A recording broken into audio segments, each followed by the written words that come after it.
Assalamualaikum warahmatullahi wabarakatuh.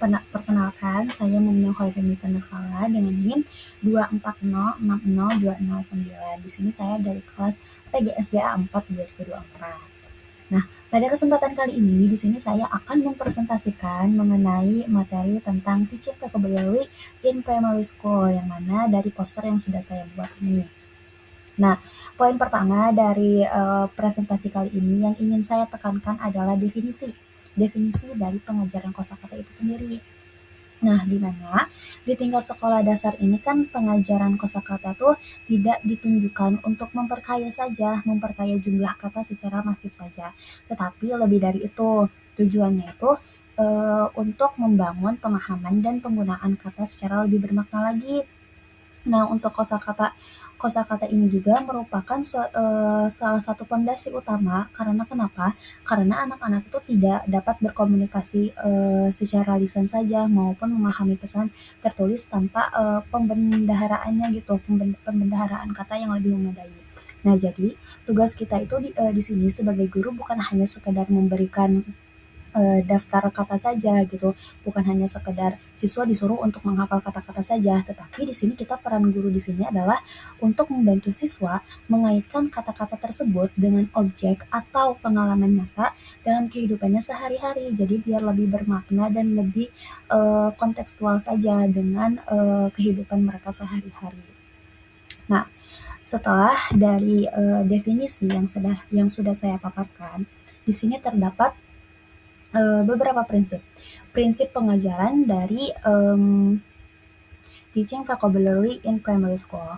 Nah, prinsip-prinsip ini tuh memiliki karakteristiknya berdasarkan karakteristik yaitu young learners, yang mana pengajaran kosakata itu harus berlandaskan pada 4 prinsip utama. Prinsip yang pertama bisa dilihat di poster ini, bahwa prinsip yang pertama itu ada konkret dan kontekstual, yang mana kita itu harus menggunakan benda nyata, gambar, atau situasi familiar. Karena kenapa? Karena siswa ISD ini tuh pemikir konkret dan kita tuh harus menghindari kata-kata abstrak di tahap awal. Nah, kenapa juga di sini kita harus menggunakan benda-benda yang nyata agar siswa itu merasa bahwa hal yang mereka ajari itu ternyata ada gitu dalam kehidupan mereka. Nah, selanjutnya itu ada pengulangan yang bermakna. Untuk pengulangan yang bermakna ini maksudnya adalah anak-anak itu membutuhkan repetisi agar tidak cepat lupa, yang mana namun pengulangan ini tuh harus dibungkus dengan aktivitas menyenangkan, seperti misalnya dengan lagu atau dengan permainan agar tidak membosankan. Nah, jadi pengulangan kata ini juga agar siswa itu lebih cepat gitu mengingatnya. Jadi dilakukan pengulangan kata secara berkala. Nah, untuk kegiatan pengulangan kata yang lebih bermakna ini juga bisa dikemas dengan aktivitas-aktivitas menyenangkan lainnya seperti bernyanyi, karena memang kalau misalkan pengulangan kata itu dilakukan dengan metode menyanyi agar bisa membuat anak lebih cepat untuk menghafal dan mengingatnya. Karena kegiatan menyanyi itu memang dianggap sebagai kegiatan yang menyenangkan untuk anak-anak dan kegiatan yang efektif untuk anak-anak. Nah, selanjutnya prinsip yang ketiga itu adalah pengenalan bertahap. Nah, kalau untuk pengenalan bertahap ini tuh kita sebaiknya tuh tidak mengenalkan uh, kosakata atau vocabulary terlalu banyak kepada anak dalam satu pertemuan. Jadi misal dalam satu pertemuan itu tuh anak diberikan 1.000 kosakata. Nah, itu kan terlalu terbebani ya kepada anak-anaknya. Nah, jadi kita tuh harus dilakukan pengajaran secara bertahap. Jadi mengenalkan vocab-vocabnya itu secara bertahap. Nah, jadi cukup perkenalannya tuh sedikit kata saja, tapi fiksional secara berulang agar lebih membekas gitu. Jadi lebih baik sedikit tetapi bermakna untuk anaknya dan gampang untuk diingatnya, tetapi banyak tapi membuat anak terbebani seperti itu. Nah, selanjutnya ada prinsip yang keempat, yaitu penggunaan dalam konteks komunikasi.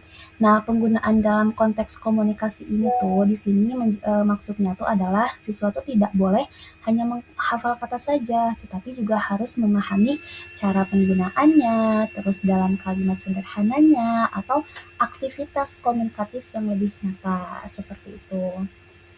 Nah, selanjutnya, di dalam poster ini juga terdapat teknik dan strateginya.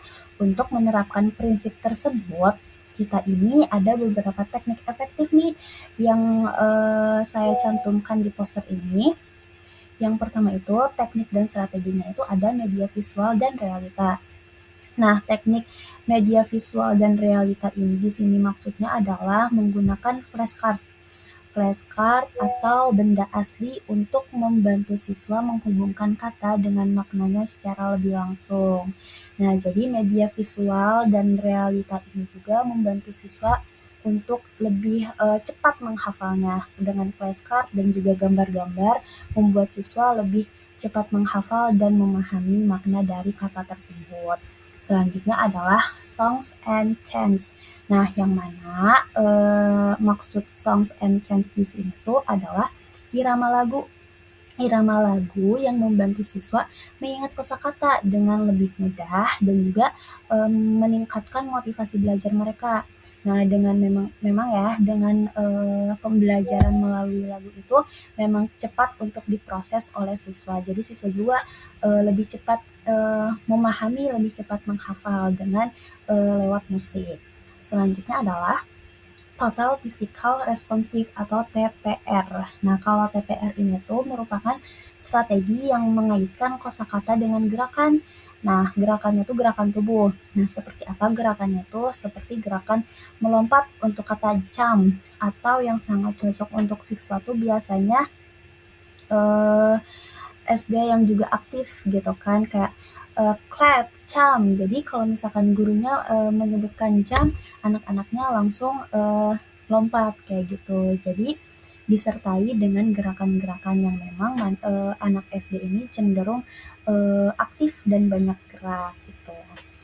Terus yang terakhir itu ada strategi educational games, yang mana melalui permainan seperti mencocokkan kata atau tebak-tebakan. Nah, jadi siswa itu menggunakan kosakata secara aktif lagi tanpa merasa terbebani kayak gitu. Jadi pembelajaran menghafal kosakata atau mempelajari kosakata ini bisa digabungkan dengan permainan kayak gitu.